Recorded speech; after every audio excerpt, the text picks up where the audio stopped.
देखिए तो question number 4 क्या कह रहा है कि यूक्लिड विभाजन प्रमेयिका का प्रयोग करके दर्शाइए कि किसी धनात्मक पूर्णांक का वर्ग किसी पूर्णांक m के लिए 3m या 3m+1 या 3m+2 के रूप का होता है।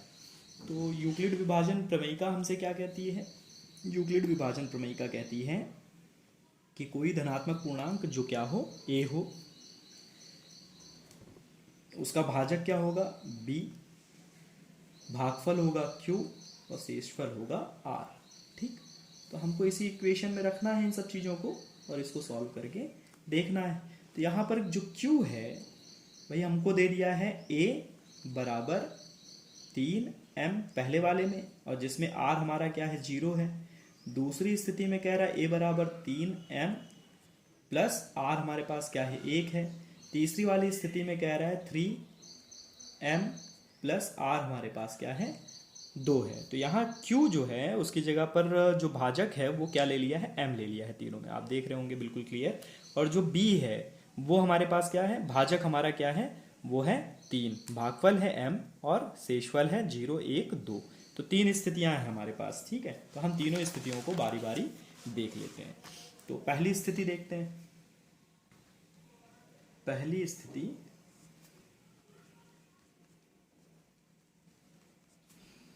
जिसमें दे रखा है 3m और जो शेषफल है वो है 0। ठीक, शेषफल है 0।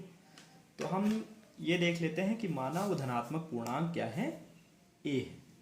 माना धनात्मक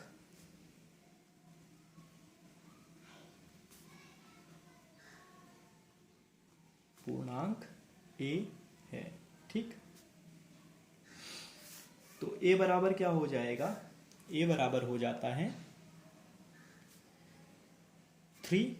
अब m की जगह हमने यहाँ पर q रख दिया है और प्लस r रख दिया है। ठीक, तो हमको क्या करना है कि a का स्क्वायर करना है, a का वर्ग करना है। तो हम अगर इधर a का वर्ग करेंगे तो यहाँ पर 3q प्लस r का भी वर्ग हो जाएगा।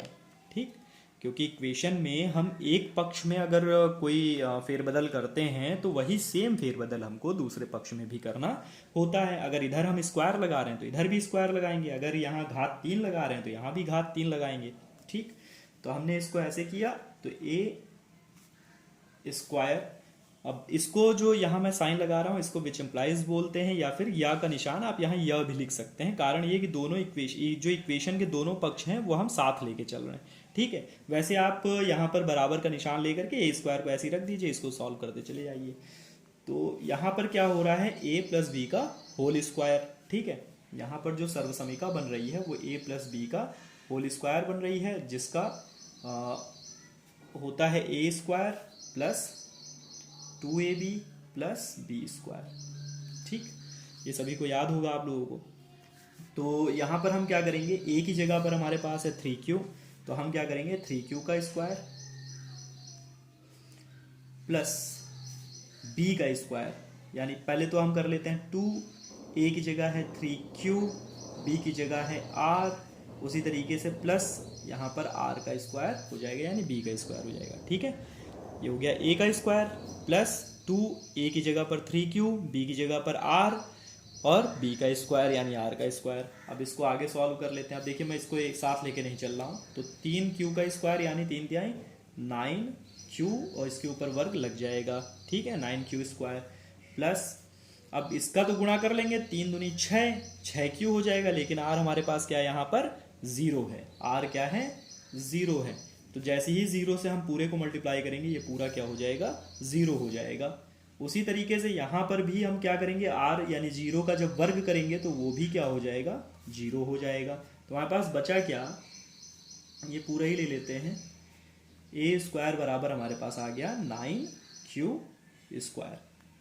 ठीक है, अब हम इसको थोड़ा सा अलग करके लिख लेते हैं। थोड़ा सा अलग क्या करना है, इसको दो खंड में भाई 3 को बाहर कर देंगे, कारण यहाँ पर है कि 3m दे रखा है ना, तो 3 को हमने बाहर कर दिया, तो हमारे पास अंदर क्या बच गया, 3q स्क्वायर। इसलिए यहाँ पर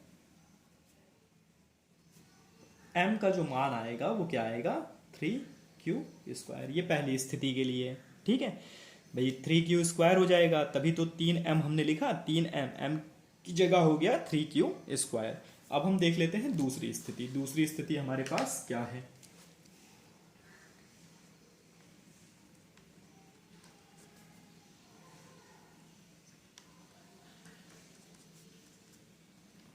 दूसरी स्थिति है 3m+1। यहां पर हमारे पास क्या है, जो शेषफल है वो यहां जो r बराबर है वो हमारे पास है 1। ठीक है, तो हम वही चीज करेंगे। a बराबर लिख लेते हैं, पहले ही लिख लिए हैं, माना धनात्मक पूर्णांक बराबर a है, तो अब यहां पर हम a लेकर के चलते हैं कि a बराबर हमारे पास हो जाएगा 3q+r। अब यहाँ r क्या है 1 है। ठीक, तो हम क्या करेंगे, यहाँ पर a का वर्ग करेंगे, तो हमारे पास हो जाएगा 3q+r का वर्ग। अब इसको भी सॉल्व कर लेते हैं, तो 3q+r का वर्ग हो जाएगा 3q का वर्ग प्लस 2, a की जगह 3q, b की जगह r, और यहाँ पर हो जाएगा r का वर्ग। ठीक है, सर्वसमीका मैंने यहाँ ऊपर लिख दिया है, इसको एक बार आप देख लीजिएगा। फिर हम 3q का जो स्क्वायर है वो हो जाएगा 9q²। यहाँ स्क्वायर लगाना मत भूलिएगा, क्योंकि यहाँ पर क्या हो गया, 3 का 3 से मल्टीप्लाई कर दिए तो 9 आ गया, और यहाँ q का q से मल्टीप्लाई करेंगे तो 2 आ जाएगा। ठीक है, यहाँ मैंने 3q को वैसे भी ब्रैकेट के अंदर करके लिखा था, तो जो ऊपर वर्ग लगा है वो इन दोनों के ऊपर है, 3 और q दोनों के ऊपर है। अब यहाँ पर जो 3 का 3 से मल्टीप्लाई कर दिया, इसका वर्ग खत्म हो गया, इसका वर्ग तो 9 हो ही गया, यहाँ q का वर्ग लगा देंगे। अब आगे हम देखते हैं, तो यहाँ पर हमारे पास है 3 दूनी 6q, और r की जगह 1 था। ठीक है, मैं लिख दे रहा हूँ r की जगह पर 1, यहाँ पर भी 1 का स्क्वायर। फिर से सॉल्व कर ले रहे हैं आगे इसको, तो यहाँ हो जाएगा 6q+1। ठीक, ये चीज़ क्लियर हो गई। अब यहाँ पर हम क्या देखेंगे, हमको क्या करना है आगे। ठीक है, अब हम देख रहे हैं कि यहाँ पर a² बराबर इतना आ गया है, तो हमने देखा कि a² बराबर, हम इसमें से क्या करें, इन दोनों में से 3 को कॉमन ले लेते हैं। 3 कॉमन ले लिया, ठीक, और दोनों में से क्या कॉमन हो जाएगा, q कॉमन हो जाएगा। तो जो अंदर बचेगा वो क्या बचेगा, यहां पर बच गया 3q प्लस यहां पर बच गया कितना, 3q कॉमन हो गया तो बचा 2। ठीक, यहां पर +1 ऑलरेडी है। ठीक है, तो अब यहां पर जो आ रहा है हमारे पास वो क्या आ रहा है भाई, 3 तो हमने यहां से जो है मतलब 3 को हटाने की कोशिश करेंगे। यहाँ एक चीज और ध्यान में रखेंगे कि हम q को बाहर ना करें, हम क्या करेंगे 3 को बाहर सिर्फ करेंगे, क्योंकि यहाँ पर देखिए 3 है, और यहाँ पर जो हमको दे रखा है वो दूसरी स्थिति में दिया है 3m+1, तो हमको 3 बाहर कॉमन करना है। तो इस लाइन को हम काट दे रहे हैं यहीं पर ताकि कंफ्यूजन ना हो।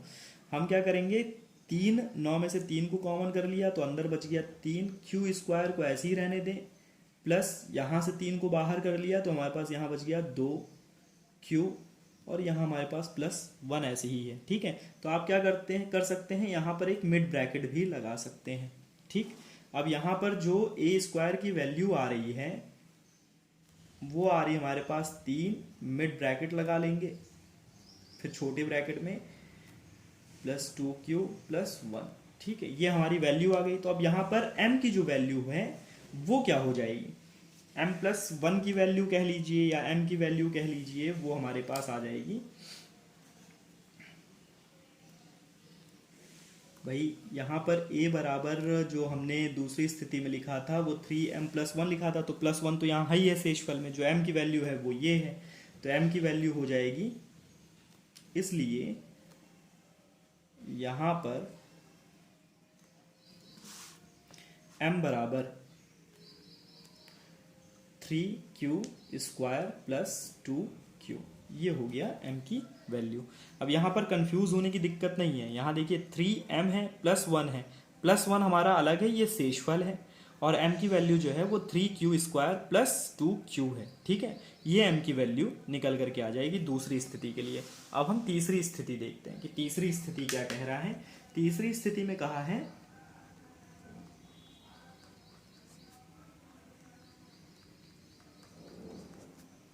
तीसरी स्थिति है 3m प्लस 2।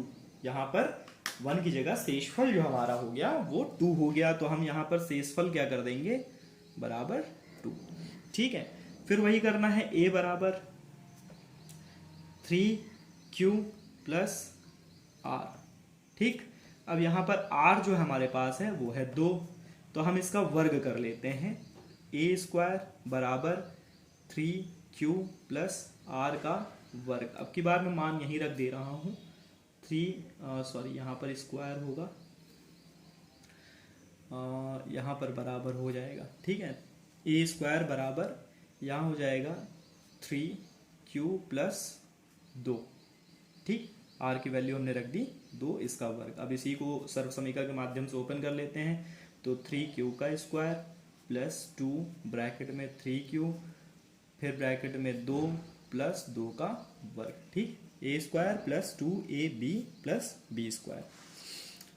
आगे देख लेते हैं, 3 तिहाई 9, 9q स्क्वायर प्लस 3 दूनी 6 दूनी 12, 12q हो जाएगा प्लस 2 दूनी 4 हो जाएगा। ठीक है, तो ये हमारे पास इतना आ गया। अब हम देख लेते हैं इसको आगे कैसे सॉल्व कर सकते हैं। तो हमारे पास जो है वो a स्क्वायर बराबर आ गया 9q square plus 12q plus 4। ठीक, अब हम जब इसको जो है यहाँ पर 3 को बाहर निकाल लेते हैं, 3 कॉमन कर लेते हैं बाहर, तो 3 हम जब कॉमन करेंगे तो 3 बाहर हो जाएगा, तो अंदर हमारे पास बच जाएगा 3q स्क्वायर प्लस यहाँ पर बच जाएगा कॉमन 4। भाई 4 3 12 होता है, 3 बाहर आ गया, 4 अंदर रह गया, q को वहीं छोड़ देंगे और प्लस का जो 4 है उसको ऐसे ही लिख दिया जाएगा। ठीक है, इसके साथ कोई भी छेड़खानी नहीं होगी।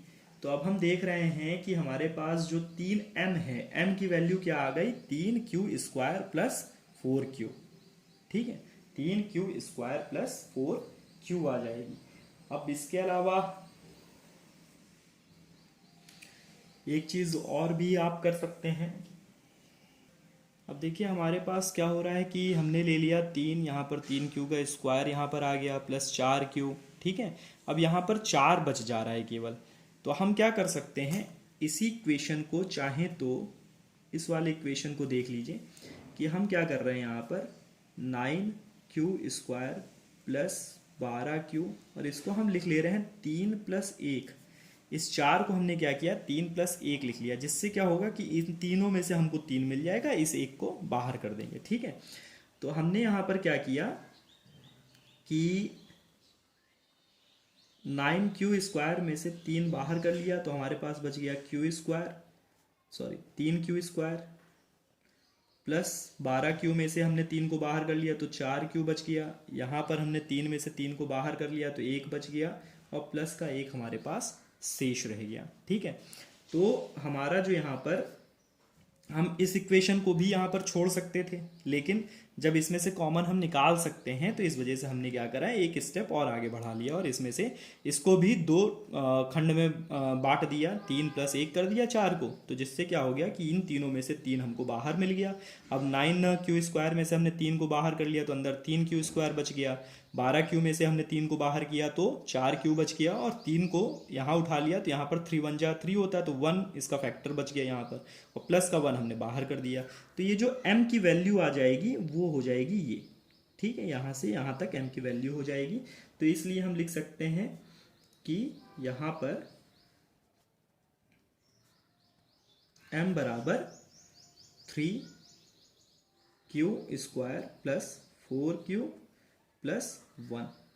ठीक है, तो ये वाला क्वेश्चन भी यहाँ पर पूरा सॉल्व हो गया।